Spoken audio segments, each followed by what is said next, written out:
Hey there guys, I would like to welcome you to this sophisticated Saturday episode where I share with you a real life deal that we have done. We've already offered on it, or we've already monetized it. This one's from a few years ago actually, and those of you that follow me, you might have heard me talk about our hotel that we have in the Midlands. In fact, we're about to potentially buy a second hotel, but this particular hotel, I'm not going to do the numbers. Normally I do the numbers on these kind of episodes, and you can work out the pros and cons and work out the actual numbers, etc.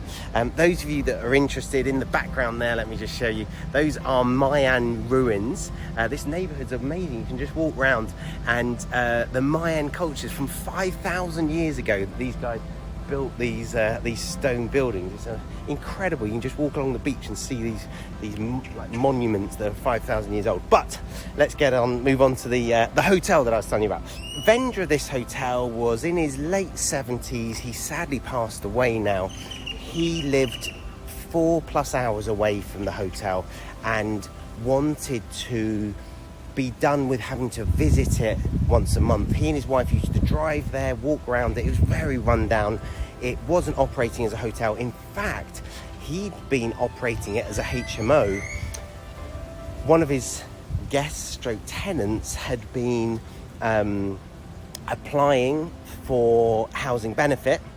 The council had got in touch with him and said, you really shouldn't be having tenants in your hotel. You don't have a license, neither do you have planning permission. You need to stop. So what he did was he reduced the number of tenants in his hotel to 4. The planning people weren't going to take action because it was 4 people, and the licensing people at the time were okay with him having 4 people in there because it wasn't going to 5 over 2 stories. Those were the old HMO licensing rules.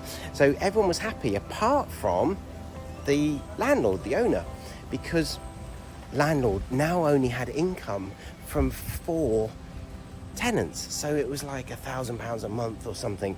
It was an 18-bed hotel. We've now added 10 more bedrooms to it. And so he was losing money on it. He did have a full-time caretaker that lived there. He kind of lived there free and got a bit of money each month. It was very tired, very run down. He was driving there with his wife once a month. He just wanted done with it. But he wanted above market value for it. He had 3 children and he guaranteed them X amount of money each when he sold the hotel. And so my question to you is, how would you do this deal? So he wants above market value. It was valued at, I seem to remember it was valued at around £300,000, something like that. Maybe 350 actually, £350,000. He wants 450. Now I'm not going to do all the numbers as I promised, but he wants significantly more than it's worth. It's unencumbered, so no lending on it, but he's had issues with licensing, he's had issues with planning. What would you do?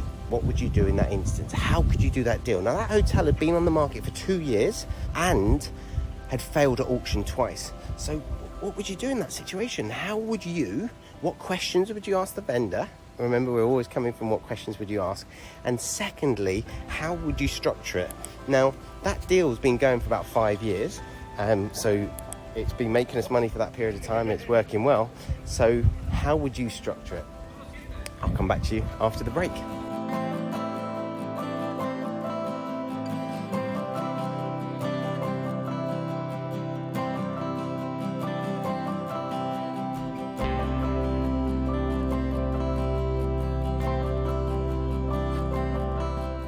So, welcome back guys. How did we structure this deal? Well, the first question is, how did you structure it? What did you do with the vendor in terms of what questions did you ask, and how did you control the property? Obviously, it's a control now, pay later deal because you're not going to be able to pay above market value now. So that's what we did. We did a control now, pay later. It doesn't matter if we did it on a lease option or an exchange of contracts. It makes no odds whatsoever. But we controlled it.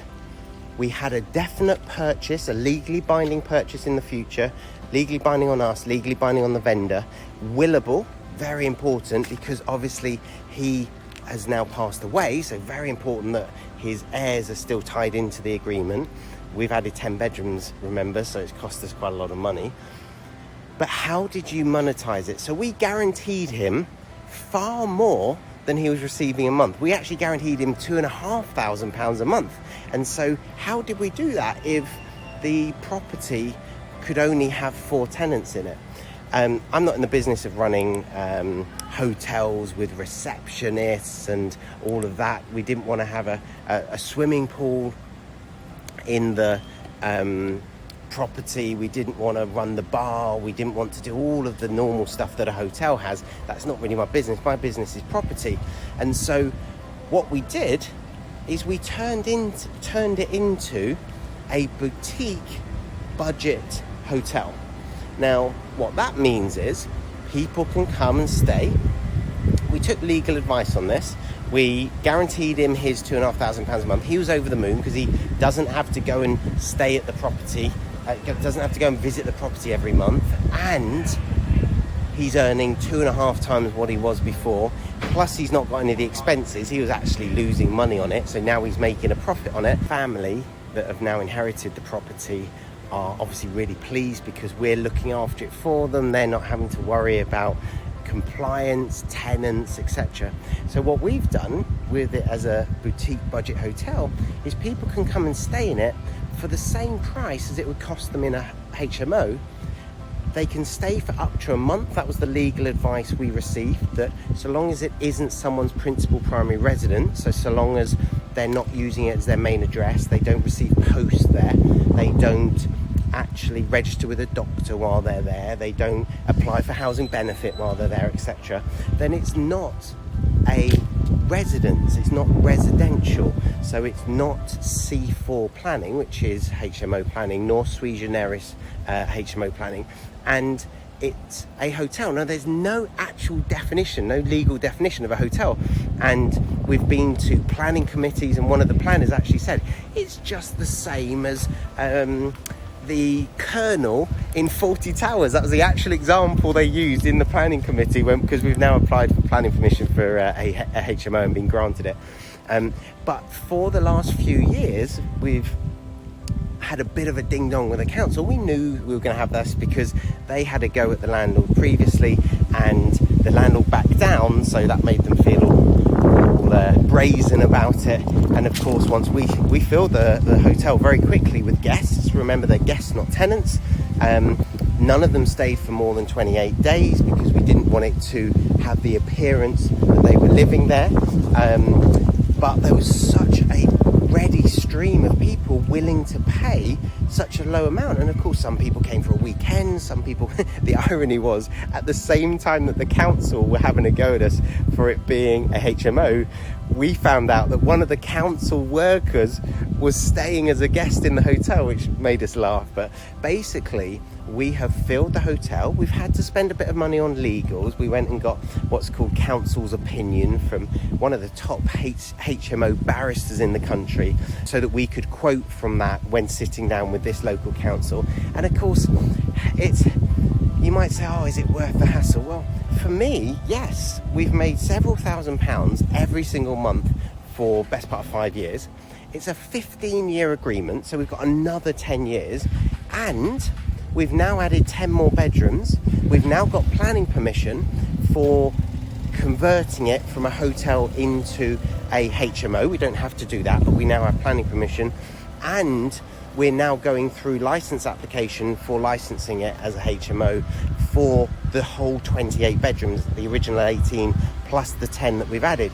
So we will get to the point where if we choose to, we don't have to, just because we've got planning permission doesn't, for change of use, doesn't mean we have to, but we could now choose to operate this building once it's licensed. We're a couple of weeks away from getting the final approval on the license.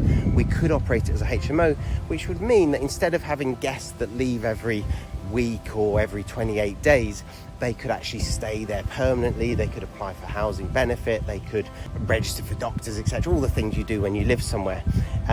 If you're thinking of doing this, you definitely need good legal advice. You don't want to fall foul of licensing rules because that's a criminal offence. You don't want to contravene any planning regulations, because they can come down on you like a ton of bricks and make you stop using the property in that manner. But from our experience, if the people aren't living there, the other thing that they claimed, and this wasn't anything to do with it at all, is there were shared kitchens. So I think we had 5 kitchens between the 18 rooms. They said, well, a hotel can't possibly be self-catering.